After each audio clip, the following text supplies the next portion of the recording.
Howard Phillips Lovecraft. El árbol de la colina.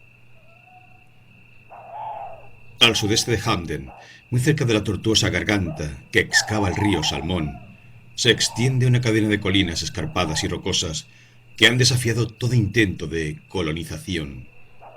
Los cañones son demasiado profundos, los precipicios demasiado escarpados como para que nadie, excepto el ganado, visite el lugar. La última vez que me acerqué a Hamden, la región, conocida como el infierno, formaba parte de la reserva del bosque de la Montaña Azul. Ninguna ruta comunica este lugar inaccesible con el mundo exterior, y los montañeses dicen que es un trozo del jardín de su majestad Satán, trasplantado a la tierra. Una leyenda local asegura que la zona está hechizada, aunque nadie sabe exactamente por qué.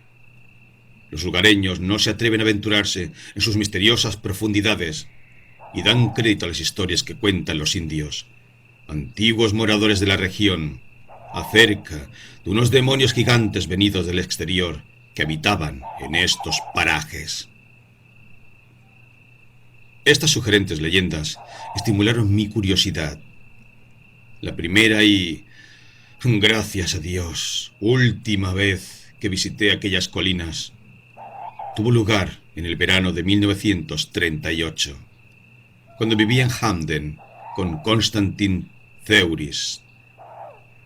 Él estaba escribiendo un tratado sobre la mitología egipcia, por lo que yo me encontraba solo la mayoría del tiempo, a pesar de que ambos compartíamos un pequeño apartamento en la calle Beacon, que miraba a la infame casa del pirata, construida por Excel Jones hacía 60 años.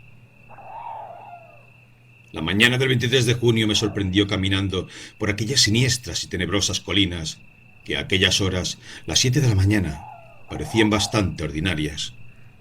Me alejé 7 millas hacia el sur de Hamden y entonces ocurrió algo inesperado. Estaba escalando por una pendiente herbosa que se abría sobre un cañón particularmente profundo, cuando llegué a una zona que se hallaba totalmente desprovista de la hierba y vegetación propia de la zona. Se extendía hacia el sur y pensé que se había producido algún incendio, pero después de un examen más minucioso, no encontré ningún resto del posible fuego. Los acantilados y precipicios cercanos parecían horriblemente chamuscados, como si alguna gigantesca antorcha los hubiese barrido, haciendo desaparecer toda su vegetación. Y aún así, seguía sin encontrar ninguna evidencia de que se hubiese producido un incendio. Caminaba sobre un suelo rocoso y sólido, sobre el que nada florecía. Mientras intentaba descubrir el núcleo central de esta zona desolada, me di cuenta de que en el lugar había un extraño silencio. No se veía ningún ave, ninguna liebre, incluso los insectos parecían evitar la zona. Me encaramé a la cima de un pequeño montículo, intentando calibrar la extensión de aquel paraje inexplicable y triste. Entonces vi el árbol solitario. Se hallaba en una colina un poco más alta que las circundantes, de tal forma que enseguida lo descubrí, pues contrastaba con la soledad del lugar. No había visto ningún árbol en varias millas a la redonda, algún arbusto retorcido, cargado de bayas, que crecía encaramado a la roca, pero ningún árbol. Era muy extraño descubrir uno, precisamente en la cima de la colina. Atravesé 2 pequeños cañones antes de llegar al sitio. Me esperaba una sorpresa. No era un pino, ni un abeto, ni un almez. Jamás había visto en toda mi existencia algo que se le pareciera. Y gracias a Dios jamás he vuelto a ver uno igual. Se parecía a un roble más que a cualquier otro tipo de árbol. Era enorme, con un tronco nudoso que medía más de 1 metro de diámetro y unas inmensas ramas que sobresalían del tronco a tan solo unos pies del suelo. Las hojas tenían forma redondeada y todas tenían un curioso parecido entre sí. Podría parecer un lienzo, pero juro que era real.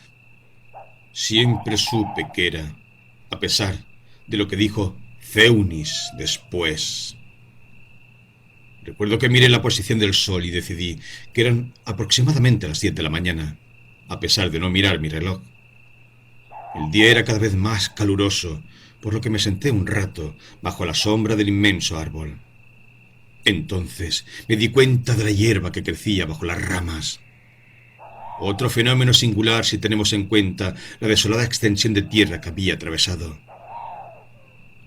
Una caótica formación de colinas, gargantas y barrancos me rodeaba por todos sitios, aunque la elevación donde me encontraba era la más alta en varias millas a la redonda. Miré el horizonte hacia el este y, asombrado, atónito, no pude evitar dar un brinco. Destacándose contra el horizonte azul, sobresalían las montañas Bitterroot.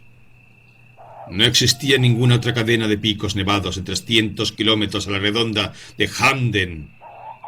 Pero yo sabía que, a esta altitud, no debería verlas. Durante varios minutos contemplé lo imposible.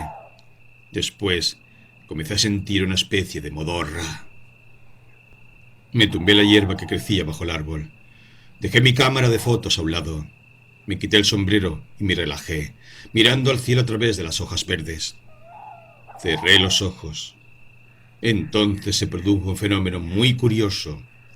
Una especie de visión tenue y nebulosa. Un sueño diurno, una ensoñación que no se asemejaba a nada familiar. Imaginé que contemplaba un gran templo sobre un mar de cieno, en el que brillaba el reflejo rojizo de 3 pálidos soles. La enorme cripta o templo tenía un extraño color, medio violeta, medio azul. Grandes bestias voladoras surcaban el nuboso cielo, y yo creía sentir el aletear de sus membranosas alas. Me acerqué al templo de piedra, y un portal enorme se dibujó delante de mí. En su interior, unas sombras escurridizas parecían precipitarse, espiarme, atraerme a las entrañas de aquella tenebrosa oscuridad. Creí ver 3 ojos llameantes en las tinieblas de un corredor secundario, y grité lleno de pánico. Sabía que en las profundidades de aquel lugar acechaba la destrucción, un infierno viviente peor que la muerte. Grité de nuevo. La visión desapareció. Vi las hojas y el cielo terrestre sobre mí. Hice un esfuerzo para levantarme. Temblaba. Un sudor gélido corría por mi frente. Tuve unas ganas locas de huir, correr ciegamente alejándome de aquel tétrico árbol sobre la colina. Pero deseché estos temores absurdos y me senté, tratando de tranquilizar mis sentidos. Jamás había tenido un sueño tan vívido, tan horripilante. ¿Qué había producido esta visión? Últimamente había leído varios de los libros de Teunis sobre el antiguo Egipto. Meneé la cabeza y decidí que era de comer algo. Sin embargo, no pude disfrutar de la comida. Entonces, tuve una idea. Saqué varias instantáneas del árbol para mostrársela a Ceunis, seguro de que las fotos lo sacarían de su habitual estado de indiferencia. A lo mejor le contaba el sueño que había tenido. Abrí el objetivo de mi cámara y tomé media docena de instantáneas del árbol. También hice otra de la cadena de picos nevados que se extendía en el horizonte. Pretendía volver y las fotos podrían servir de ayuda. Guardé la cámara y volví a sentarme sobre la suave hierba. ¿Era posible que aquel lugar bajo el árbol estuviera hechizado? Sentía pocas ganas de huir. Observé las curiosas hojas redondeadas. Cerré los ojos. Una suave brisa mecía las ramas del árbol, produciendo musicales murmullos que me arrollaban. Y de repente vi de nuevo el pálido cielo rojizo y los 3 soles, las tierras de las 3 sombras. Otra vez contemplaba el enorme templo. Era como si flotase en el aire, un espíritu sin cuerpo explorando las maravillas de un mundo loco y multidimensional. Las cornisas inexplicables del templo me aterrorizaban y supe que aquel lugar no había sido jamás contemplado ni en los más locos sueños de los hombres.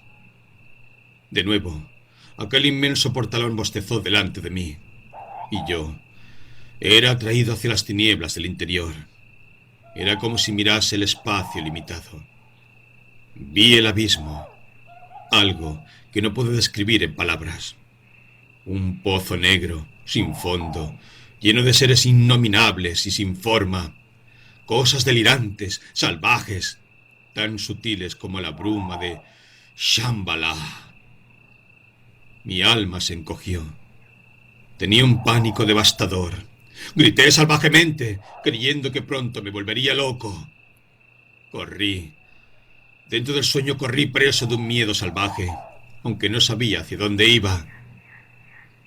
Salí de aquel templo horrible y de aquel abismo infernal, aunque sabía, de alguna manera, que volvería. Por fin pude abrir los ojos. Ya no estaba bajo el árbol. Yacía, con las ropas desordenadas y sucias, en una ladera rocosa. Me sangraban las manos. Me erguí, mirando a mi alrededor. Reconocí dónde me hallaba.